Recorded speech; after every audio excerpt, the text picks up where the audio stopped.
Assalamualaikum warahmatullahi wabarakatuh. Perkenalkan, nama saya Muhammad Falul Afandi, NIM 190 40114 dari kelas 3D Prodi D3 Teknik Komputer. Menurut Anda, modal usaha apa yang cocok bagi saya selaku mahasiswa ataupun pelaku UMKM? UMKM pada umumnya adalah usaha yang produktif, usaha yang dijalankan oleh individual ataupun badan usaha dengan memenuhi sebagai usaha mikro. Secara definisi juga mungkin ada banyak yang bingung terkait perbedaan antara UMKM dengan startup. Namun sekarang tidak perlu bingung lagi, karena secara definisi di undang-undang yang ada di Indonesia, pada dasarnya landasan hukumnya dari startup merupakan bagian dari UMKM Indonesia yang dikategorikan berdasarkan banyak ataupun jumlah pendapatan yang didapatkan. Usaha yang saya miliki ini adalah usaha yang berjalan di bidang kuliner yang berupa makanan berat yang dibentuk dalam kemasan atau packing yang minimalis sehingga mudah untuk dibawa ataupun dimakan di mana saja.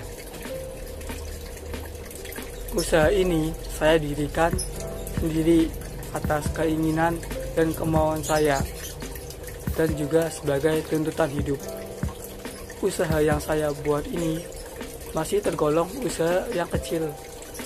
Oleh karena itu, saya baru mendapatkan omset baru beberapa juta per bulan.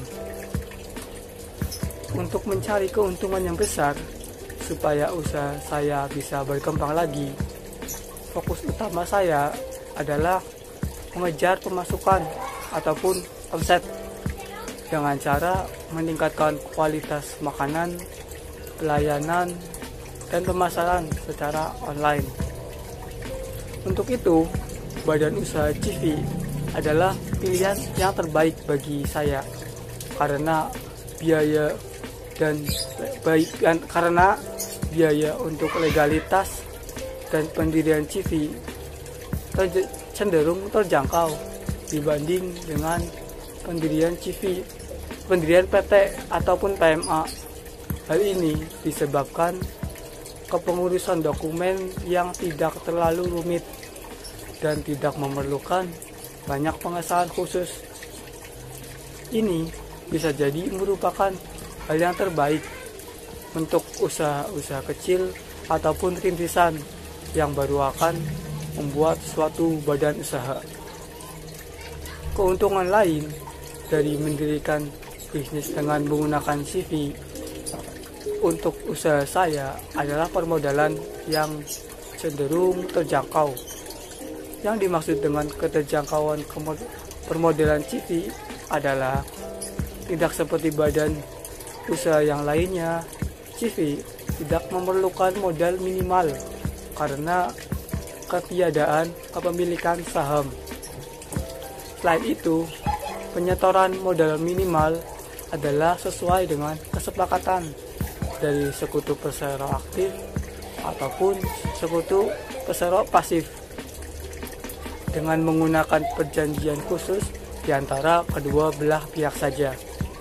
Hal ini memungkinkan saya sebagai pendiri badan usaha dengan modal yang minim atau tidak terlalu banyak sesuai kesepakatan. Dan keuntungan lainnya adalah legitimasi perusahaan dari instansi pemerintah dan usaha lain. Usaha akan memiliki nilai lebih apabila saya memutuskan untuk mendirikan CV, karena usaha ini dibawahi oleh payung hukum.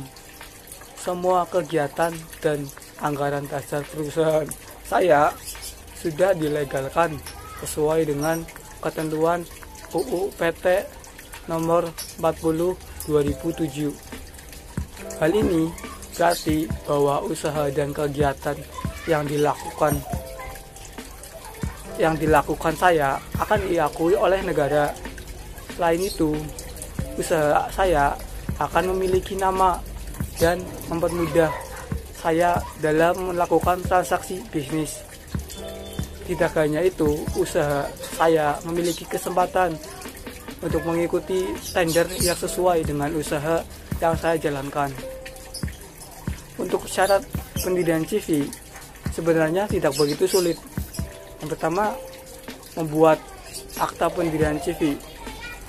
Persyaratan pertama yang harus saya ataupun pendiri siapkan adalah membuat akta pendirian CV yang diatur dalam pasal 19 dalam Kitab Undang-Undang Hukum Dasar. Yang kedua, mendaftarkan akta pendirian CV. Cara dan syarat mendirikan perusahaan CV selanjutnya adalah akta pendirian CV yang sebelumnya sudah dibuat di kantor notaris. Nah, kini saatnya mendaftarkan akta pendirian CV di kepaniteraan pengadilan negeri setempat sesuai yang diatur dalam Kitab Undang-Undang KUHD pasal ke-23. Yang selanjutnya, mengurus izin usaha SCUI atau SIUP. Jika saya sudah mendaftarkan akta pendirian CV ke pengadilan negeri, cara dan syarat mendirikan perusahaan CV selanjutnya adalah wajib mengurus izin usaha. Dalam mengurus izin usaha, saya harus dalam mengurus izin usaha harus bisa disesuaikan dengan bidang usaha yang dijalankan oleh CV. Kamu bisa mengurus izin usaha ini di kantor pelayanan terpadu satu pintu atau PTSP atau di kantor perwakilan dinas terkait.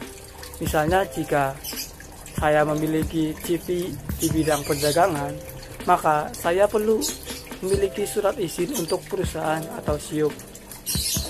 Yang selanjutnya, mengurus tanda perusahaan atau TDP. Tidak sampai di situ, untuk mendirikan CV, saya juga harus bisa mengurus prosedur lainnya, yakni mengurus tanda daftar perusahaan TDP. TDP sendiri bisa didaftarkan ke Dinas Perdagangan di wilayah kota ataupun kabupaten domisili perusahaan. Mengumumkan ikhtisar resmi dalam proses yang terakhir, serta akta pendirian CV sudah disahkan oleh pengadilan negeri. Prosedur selanjutnya adalah untuk mengumumkan ikhtisar resmi. Para pendiri CV harus mengumumkan ikhtisar resmi akta pendirian CV dalam tambahan Berita Negara RI pasal 28 KUHD. Namun, jika saya tidak memiliki banyak waktu untuk mengurusnya, ada jasa atau konsultan yang siap membantu saya. Ya, mungkin cuma itu yang saya bisa sampaikan terkait tugas ini. Terima kasih. Jika ada salah kata ataupun yang lainnya, saya mohon maaf. Wassalamualaikum warahmatullahi wabarakatuh.